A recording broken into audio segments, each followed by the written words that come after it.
नमस्कार विद्यार्थियों, अधिगम के सिद्धांत हम पढ़ रहे थे। दो सिद्धांत आप पढ़ चुके हैं, थॉर्नडाइक और पावलोव, और उम्मीद करती हूँ दोनों सिद्धांतों को आपने अच्छे से समझ लिया होगा। ठीक है, थॉर्नडाइक अलग बात करते हैं, पावलोव अलग बात करते हैं। दोनों के सिद्धांत बिल्कुल अलग हैं, कहीं कोई मिक्सअप नहीं है। अब मैं बात करने जा रही हूँ तीसरे सिद्धांत की। स्किनर का सिद्धांत हम पढ़ने जा रहे हैं, जिसका नाम है, देखिएगा इधर,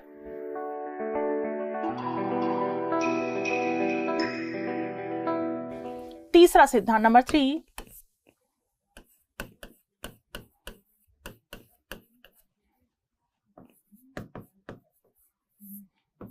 सक्रिय अनुबंधन, या कहे दो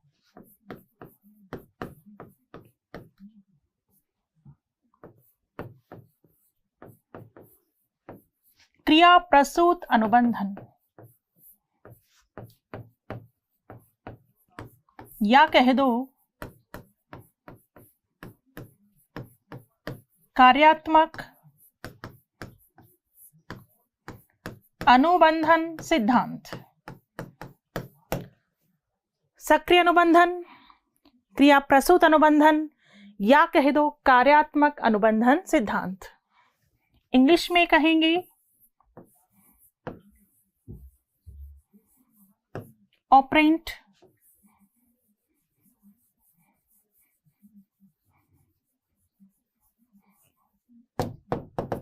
कंडीशनिंग थ्योरी। ठीक है, या हम इसे कहेंगे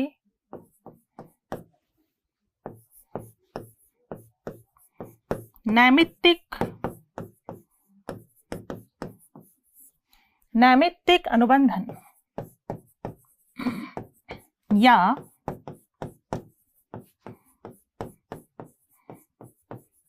साधनात्मक अनुबंधन सिद्धांत।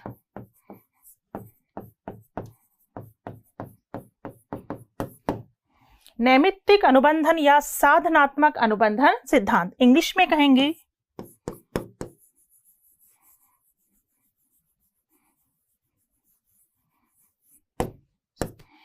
इंस्ट्रूमेंटल कंडीशनिंग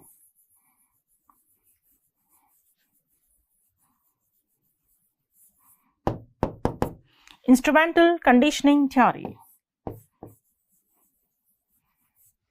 ठीक है, या हम इसे कहेंगे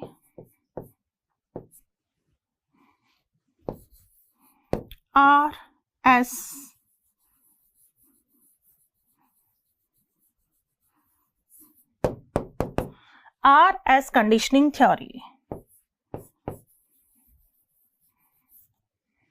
ठीक, या कहेंगे टाइप R कंडीशनिंग थ्योरी।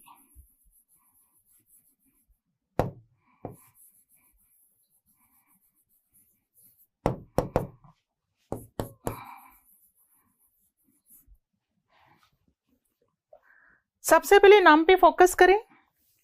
सक्रिय अनुबंधन, क्रिया प्रसूत अनुबंधन, कार्यात्मक अनुबंधन सिद्धांत।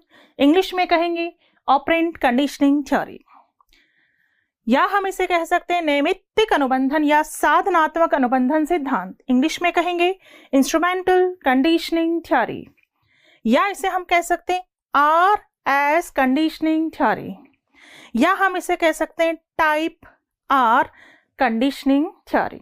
ठीक है, इसके प्रवर्तक कौन है? BF Skinner. आगे दिखेगा आप।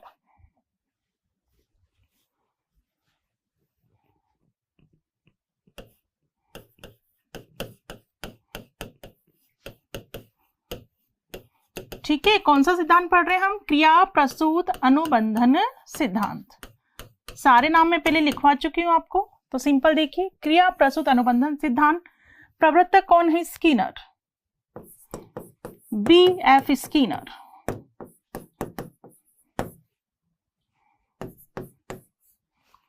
ठीक है, फुल नेम इनका क्या है? बूरहस फ्रेडरिक स्किनर।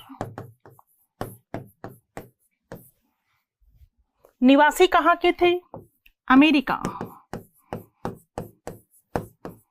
सिद्धांत कब दिया? 1938 में। क्रिया प्रसूत अनुबंधन प्रवर्तक हैं B.F. स्किनर। इनका फुल नेम है ब्यूरहस फ्रेडरिक स्किनर। ठीक है, B.F. स्किनर। निवासी कहाँ के थे? अमेरिका के। सिद्धांत कब दिया? 1938 में। क्लियर? इन्होंने प्रयोग किस पर किया? चूहे व कबूतर पर। प्रयोग किस पर किया है? चूहे व कबूतर पर। चूहे व कबूतर पर क्या प्रयोग किया, इसे आपको ध्यान से सुनना है। तो सुनिए पहले। स्किनर ने क्या किया? चूहे को एक बॉक्स में बंद कर दिया और उस बॉक्स का नाम रख दिया गया स्किनर बॉक्स। क्या नाम रख दिया? Skinner box. चूहा आलसी नहीं था, सक्रिय था, एक्टिव था, अपनी क्रियाएं कर रहा था। उछलना कूदना फुदकना, उछलना कूदना फुदकना। चूहा उस बॉक्स में अपनी क्रियाएं कर रहा था, उछलना कूदना फुदकना। उसमें एक लीवर था, तो उछल कूद में उसका पैर किस पे पड़ता है? लीवर पे पड़ता है। खट की आवाज होती है और खट की आवाज होती है, उसे क्या मिलता है? भोजन। उसे क्या मिल जाता है? भोजन। भोजन मिलते ही चूहे को तो मजा आ जाता है, क्योंकि बिल्ली को वहां किसमें बंद किया था? थॉर्नडाइक ने बिल्ली को बंद किया था पिंजरे में, और बिल्ली ने तो क्रिया कब की थी? जब उसे क्या दिखाई दिया था? उद्दीपक।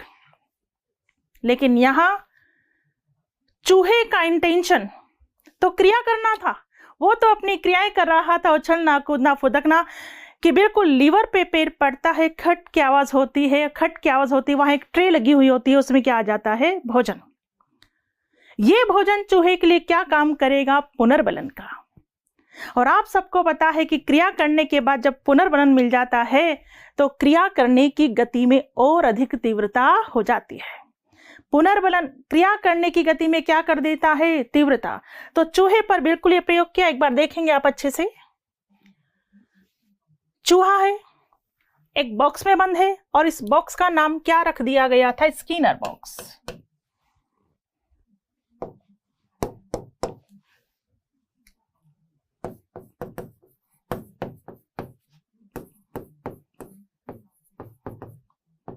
ठीक है, स्किनर बॉक्स। स्किनर बॉक्स के अंदर चूहा क्या कर रहा था? उछल कूद कर रहा था। उछल कूद करने में ही उसका पैर किस पर पड़ता है? लीवर पे। लीवर पे उसका पैर पड़ता है, खट की आवाज होती है, और खट की आवाज होती है, जो ये ट्रे लगी हुई है फूड ट्रे, इसमें क्या आ जाता है? भोजन। ठीक है, इसमें भोजन आ जाता है। ये वाला जो प्रयोग किया था ये 1938 में किया गया था। चूहे पर यह प्रयोग कब किया गया था? 1938 में। तो बिल्कुल इस प्रयोग से आपको समझ में आ रहा होगा, मुख्य रूप से दो शब्दों पे फोकस करना है, क्रिया और पुनर्बलन। स्किनर का जो सिद्धांत, आपने पहले थॉर्नडाइक का सिद्धांत पढ़ा, अलग है, पावलोव का अलग है। स्किनर के सिद्धांत में सबसे महत्वपूर्ण बात, दो शब्दों पे फोकस करेंगे। सबसे पहला क्रिया, और क्रिया करने के बाद पुनर्बलन। दो मुख्य शब्द हैं। प्रश्न भी इसी प्रकार पूछा जाता है कि सक्रिय अनुबंधन सिद्धांत के अंतर्गत मुख्य रूप से कौन से शब्दों पर बल दिया गया है? तो दो शब्द ध्यान रखेंगे, क्रिया और पुनर्बलन। लेकिन दो ना हो, एक शब्द पूछा जाए तो मुख्य रूप से कौन सा शब्द? पुनर्बलन। एक मुख्य शब्द कौन सा है? पुनर्बलन। दूसरा प्रश्न बन जाता है कि सक्रिय अनुबंधन सिद्धांत के अंतर्गत मुख्य निहितार्थ क्या है? तो मुख्य निहितार्थ यह है कि जब भी क्रिया की जाए क्या देना चाहिए? पुनर्बलन। क्योंकि पुनर्बलन मिलने से क्रिया करने की गति में और अधिक तीव्रता आ जाती है। अब चूहा रुकेगा क्या? नहीं, वो बार बार लीवर को दबाएगा, क्योंकि उसे पता है कि लीवर को दबाने पे क्या मिलता है? भोजन। लीवर को दबाने पे क्या मिलता है? भोजन। भोजन क्या है? पुनर्बलन। तो पुनर्बलन मिलता है तो चूहा नहीं रुकेगा, बार बार उस क्रिया को करेगा, बल्कि उसकी क्रिया करने की गति में और ज्यादा क्या आ जाएगी? तीव्रता। इसी प्रकार का प्रयोग किया है किस पर? कबूतर पर। कबूतर पर क्या प्रयोग किया उसे भी आप देख लें। कबूतर का प्रयोग आप देखिए।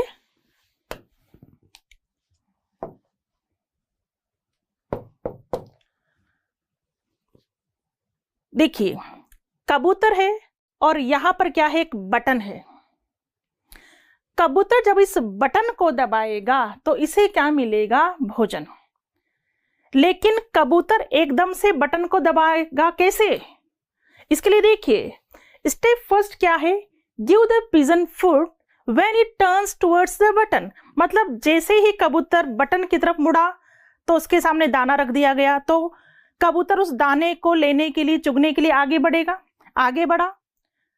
Step 2, give the pigeon food when it walks towards the button, फिर वो बटन की ओर चल रहा है तो उसे और दाना मिला तो वो बटन की ओर ही जाएगा, क्योंकि उसी दिशा में क्या डाल दिया गया, दाना डाल दिया गया।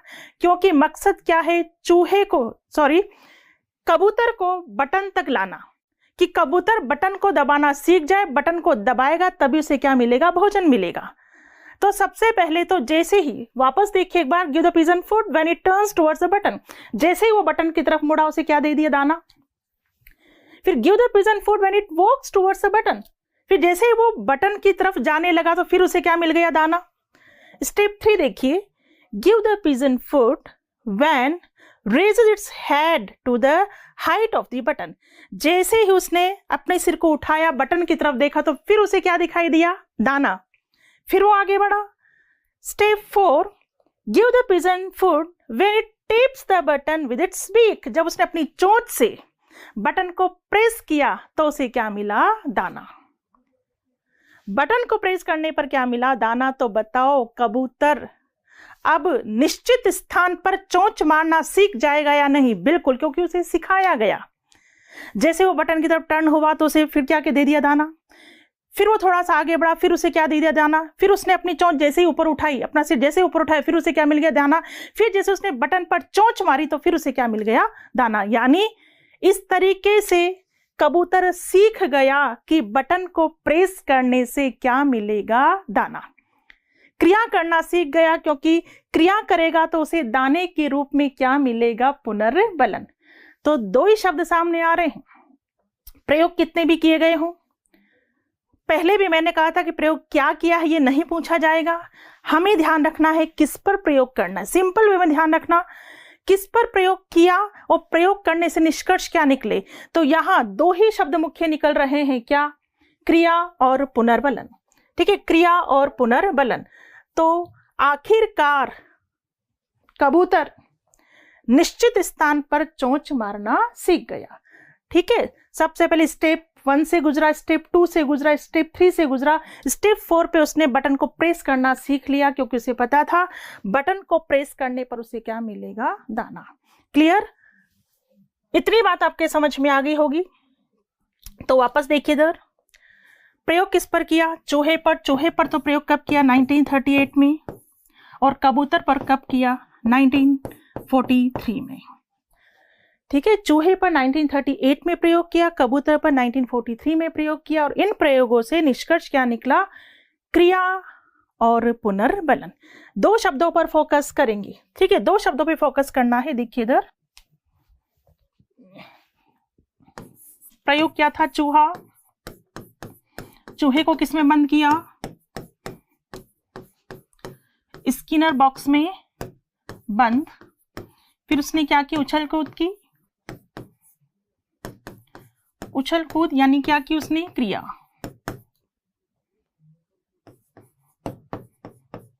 ठीक है, और क्रिया के बाद उसे क्या मिला, भोजन। और इस भोजन ने क्या काम किया, पुनर्बलन का। किसका काम किया,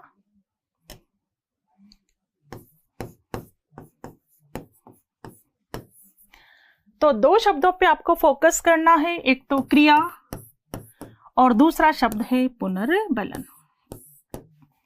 पहले इतनी बात समझ में आई। सक्रिय अनुबंधन सिद्धांत प्रवर्तक कौन है, स्किनर। निवासी कहाँ के, अमेरिका के। सिद्धांत कब दिया, 1938 में। प्रयोग किस पर किया, चूहे व कबूतर पर। चूहे पर प्रयोग कब किया, 1938 में। कबूतर पर प्रयोग कब किया, 1943 में। और प्रयोग से निष्कर्ष क्या निकला, 2 शब्द सामने आते हैं, क्रिया और क्रिया के बाद पुनर्बलन। तो सुनिए, हमने जो पहला सिद्धांत पढ़ा था थॉर्नडाइक का, किसका सिद्धांत पढ़ा था हमने, जो थॉर्नडाइक का सिद्धांत हमने पढ़ा था। थॉर्नडाइक का तो क्या कहना था कि उद्दीपक को देखकर क्या होती है, अनुक्रिया। यही पढ़ा था हमने। थॉर्नडाइक क्या कहते हैं कि उद्दीपक को देखकर अनुक्रिया होती। बिल्ली ने पहले किसको देखा, मांस के टुकड़े को, फिर उसने क्या किया, अनुक्रिया। उद्दीपक को देखकर अनुक्रिया होती, बट स्किनर ये कहते हैं कि नहीं, उद्दीपक आपके सामने नहीं होगा तो क्या सोते रहोगे, अरे क्रिया तो हमेशा करते रहना चाहिए। जैसे चूहे ने, कबूतर ने पहले क्या की, क्रिया, और क्रिया के बाद उसे क्या मिला, भोजन। चूंकि स्किनर क्रियाओं पर विशेष जोर देते हैं, इसीलिए उन्होंने थॉर्नडाइक के एसआर सिद्धांत को आरएस में बदल दिया। आरएस कंडीशनिंग थ्योरी भी बोलते हैं हम, कौन से सिद्धांत को, सक्रिय अनुबंधन सिद्धांत को। तो बिल्कुल, चूंकि स्किनर क्रियाओं पर विशेष जोर देते हैं, इसीलिए उन्होंने थॉर्नडाइक के एसआर सिद्धांत को किस में बदल दिया, आरएस में बदल दिया। दूसरी बात, स्किनर का यह कहना है कि क्रिया करते रहना चाहिए और क्रिया करने के तुरंत बाद बालक को पुनर्बलन देना चाहिए, क्योंकि पुनर्बलन मिलने से क्रिया करने की गति में और अधिक तीव्रता आ जाती है। पुनर्बलन पर इन्होंने फोकस किया है। जैसे ही बच्चा क्रिया करे तुरंत क्या दो, पुनर्बलन। तो सबसे पहले तो आप इन दो शब्दों पर फोकस करेंगे, क्रिया और पुनर्बलन। एग्जाम्स में बिल्कुल ढेरों प्रश्न पूछे जा चुके हैं क्रिया और पुनर्बलन पर। पुनर्बलन की मोटी चर्चा जस्ट इस सिद्धांत के बाद में मैं आपको करूंगी कि पुनर्बलन कितने प्रकार का होता है, पुनर्बलन कैसे दिया जाना चाहिए। पुनर्बलन की विस्तृत चर्चा इस सिद्धांत के कंप्लीट होने के बाद की जाएगी, क्योंकि पहले बड़ी सरलता से पढ़ो आप, कंफ्यूजिंग स्टडी नहीं करनी है आपको। आपने थॉर्नडाइक के सिद्धांत को अच्छे से समझा, पावलोव के सिद्धांत को अच्छे से समझा, स्किनर के सिद्धांत को बड़ी सरलता के साथ छोटे रूप में समझना है। छोटा सा सिद्धांत इन्होंने दिया है, मुख्य शब्द दो हैं, बार बार बोल रही हूं, दो शब्दों पे फोकस करना, क्रिया और पुनर्बलन। तो चूंकि स्किनर क्रियाओं पर विशेष जोर देते हैं, इसलिए उनके सिद्धांत का नाम है सक्रिय अनुबंधन, क्रिया प्रसूत अनुबंधन, कार्यात्मक अनुबंधन। उनके सिद्धांत का नाम नैमित्तिक अनुबंधन या साधनात्मक अनुबंधन क्यों रखा गया? इंस्ट्रूमेंटल, साधन। साधन कैसे? चूहे ने क्या की, क्रिया, उसने क्रिया की तो हमने उसे क्या दिया, पुनर्बलन, देना और लेना। उसने क्रिया की तो हमने उसे क्या दिया, पुनर्बलन, आदान प्रदान। तो साधनात्मक या नैमित्तिक अनुबंधन भी इसे कहा जाता है। तो बिल्कुल स्किनर कहते हैं कि क्रिया करते रहना चाहिए और क्रिया करने के बाद बालक को तुरंत पुनर्बलन देना चाहिए, क्योंकि पुनर्बलन मिलने से क्रिया करने की गति में और अधिक तीव्रता आ जाती है। दो शब्द निकल के आए हैं, तो सबसे पहले इन दो शब्दों पर बेस्ड शैक्षिक महत्व देख लेते हैं हम। कौन से सिद्धांत के? स्किनर के सिद्धांत के शैक्षिक महत्व देखेंगे।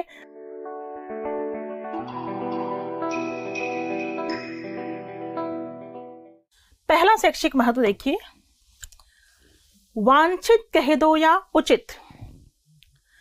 उचित अनुक्रियाओं के पुनर्बलीकरण से बालकों को क्या मिलता है? प्रोत्साहन। याद रखना, पुनर्बलीकरण से वांछित कह दो या उचित एक ही बात है। अरे जब भी बच्चा उचित अनुक्रिया करे तुरंत उसे क्या दो, पुनर्बलन, क्योंकि पुनर्बलन मिलने से क्या मिलता है, प्रोत्साहन, और वे उचित व्यवहार करने लगते हैं। ठीक है, जब भी बच्चा कोई उचित क्रिया कर रहा है उसे पुनर्बलन दो, क्योंकि पुनर्बलन से बच्चों को प्रोत्साहन मिलता है और वे उचित व्यवहार करने लगते हैं। नेक्स्ट देखिए, क्रिया के अनुसार सकारात्मक व नकारात्मक पुनर्बलन तुरंत देना चाहिए, क्योंकि देर करने से इसका प्रभाव कम हो जाता है। यस, पुनर्बलन तुरंत दे बच्चे को। आज बच्चे ने बहुत अच्छा काम किया, मान लीजिए बहुत अच्छा होमवर्क करके वो क्लास में आया है, और वो आज इसी उम्मीद से बैठा है कि टीचर जैसे उसकी कॉपी चेक करेंगे उसे पुनर्बलन देंगे, शाबाशी देंगे, उसकी प्रशंसा होगी।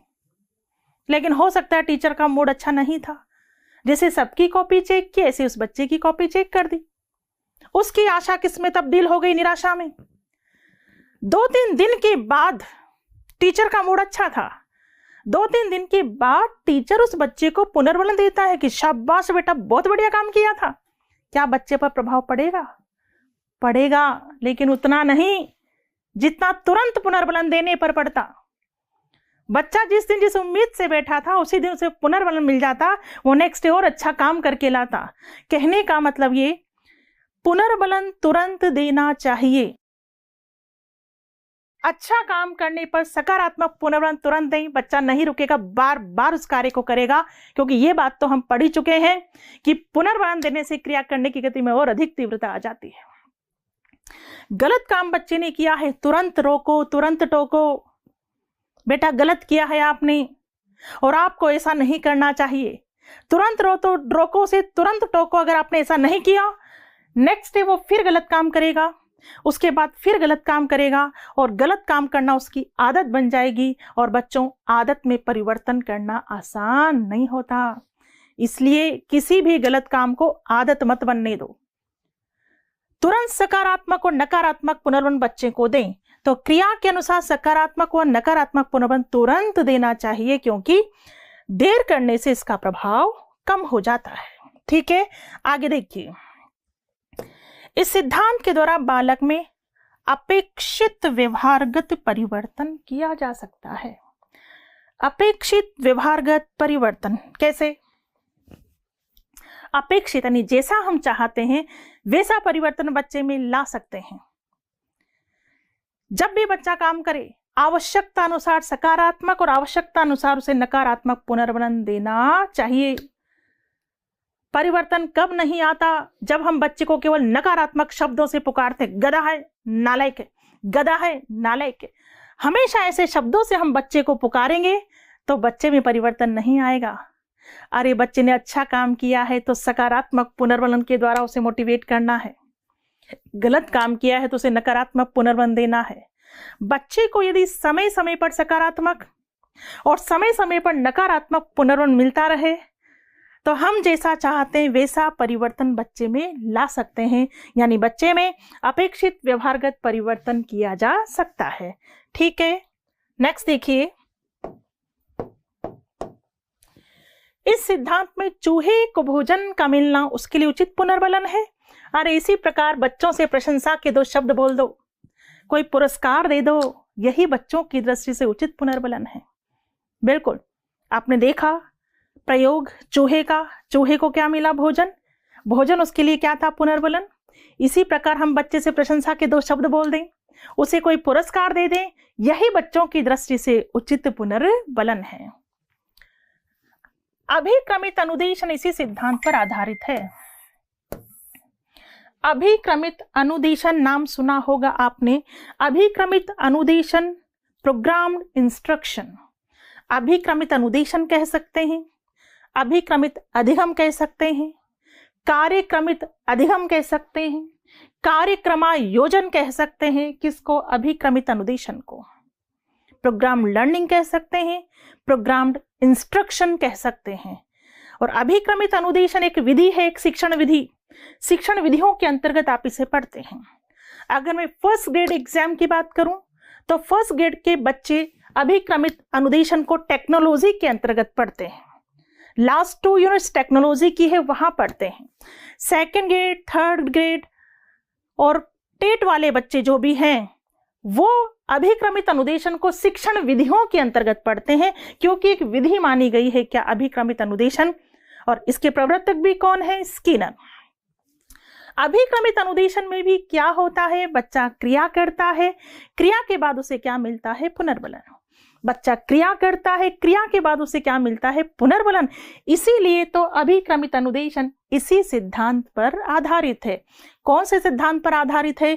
सक्रिय अनुबंधन सिद्धांत, क्रिया प्रसूत अनुबंधन सिद्धांत। ठीक है, नेक्स्ट शब्द देखिए, आकृतिकरण। इसे हम रूप निर्धारण भी कह सकते हैं, क्रमिक सन्निकट भी कह सकते हैं। इंग्लिश में क्या कहेंगे? शेपिंग। क्या कहेंगे? शेपिंग।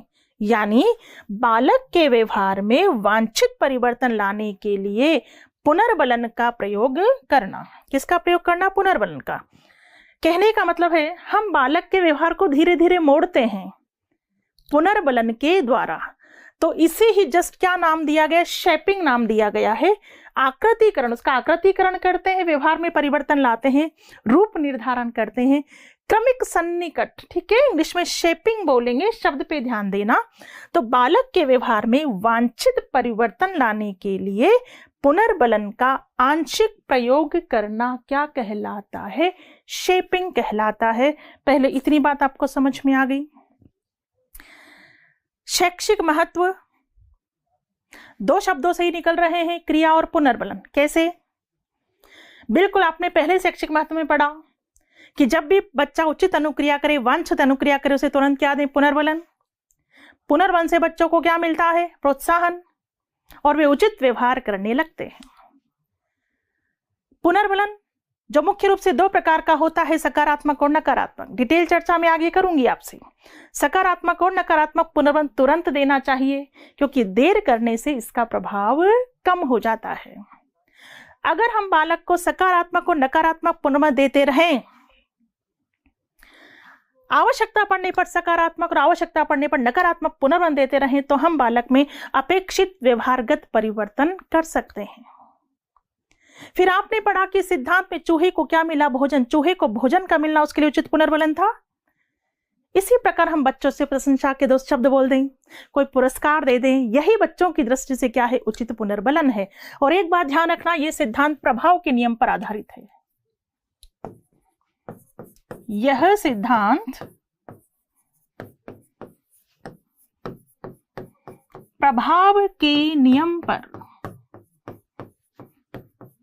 आधारित है।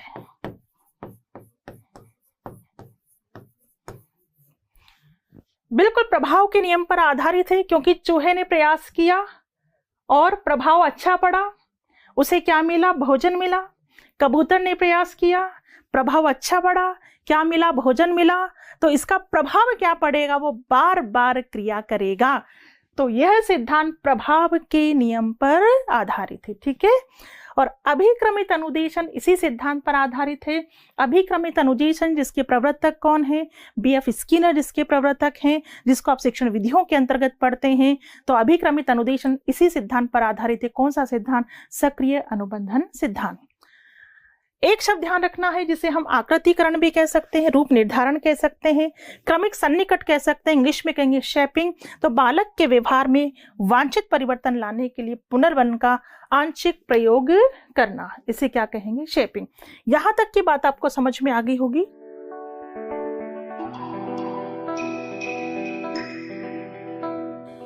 इधर देखिए, स्किनर ने अनुक्रिया को दो भागों में बांटा है। ठीक है, कितने भागों में? दो भागों में बांटा है। एक है प्रतिवादी अनुक्रिया और एक है क्रिया प्रसूत अनुक्रिया। शब्दों पर फोकस करें। प्रतिवादी अनुक्रिया, याद करो प्रतिवादी अनुक्रिया मैंने कहां लिखवाया था आपको? पावलोव के सिद्धांत में। कहां लिखवाया? और क्रिया प्रसूत किसमें है? स्किनर। क्रिया प्रसूत किसमें? स्किनर। तो सिंपल दो अनुक्रियाएं हैं, एक है प्रतिवादी अनुक्रिया और एक को कहते हैं क्रिया प्रसूत अनुक्रिया। तो देखिए, प्रतिवादी अनुक्रिया से क्या तात्पर्य है? रेस्पोंडेंट रेस्पॉन्स से क्या तात्पर्य है? उद्दीपक की उपस्थिति में की गई क्रिया। किसकी उपस्थिति में? उद्दीपक की उपस्थिति में। उद्दीपक की उपस्थिति में की गई क्रिया, जैसे पावलोव के प्रयोग में कुत्ते द्वारा भोजन को देखकर लार टपकाना। भोजन क्या था? उद्दीपक।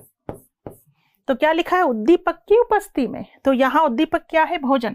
भोजन की उपस्थिति में कौन सी क्रिया हुई? लार का टपकना। तो प्रतिवादी अनुक्रिया का अनुबंधन द्वारा सीखा जाना क्या कहलाता? Type S conditioning. Type S याद करिए, टाइप एस कंडीशनिंग किसको कहा है हमने? पावलोव के सिद्धांत को। टाइप एस कंडीशनिंग किसे कहा है? पावलोव के सिद्धांत को। तो प्रतिवादी अनुक्रिया का क्या मतलब होता है? उद्दीपक की उपस्थिति में की गई क्रिया, जैसे पावलोव के प्रयोग में कुत्ते द्वारा भोजन को देखकर लार टपकाना। यहां पर उद्दीपक क्या है? भोजन। ठीक है। तो प्रतिवादी अनुक्रिया का अनुबंधन द्वारा सीखा जाना क्या कहलाता है? टाइप एस कंडीशनिंग कहलाता है। क्लियर है? दूसरा बताया इन्होंने क्रिया प्रसूत।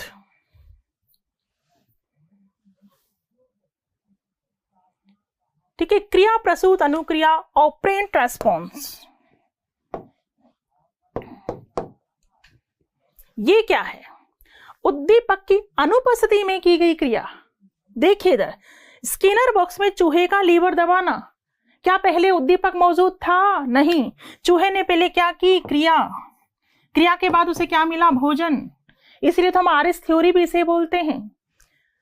स्किनर बॉक्स में चूहे का लीवर दबाना, लीवर दबाया उसने, पहले उसने क्रिया की, तब जाके उसे क्या मिला था? भोजन। उद्दीपक मौजूद नहीं था पहले, उद्दीपक की अनुपस्थिति में की गई क्रिया। क्रिया प्रसूत अनुक्रिया का अनुबंधन द्वारा सीखा जाना type R conditioning. Type R conditioning हमने कहाँ लिखा है? स्किनर वाले सिद्धांत में। कहाँ लिखा है?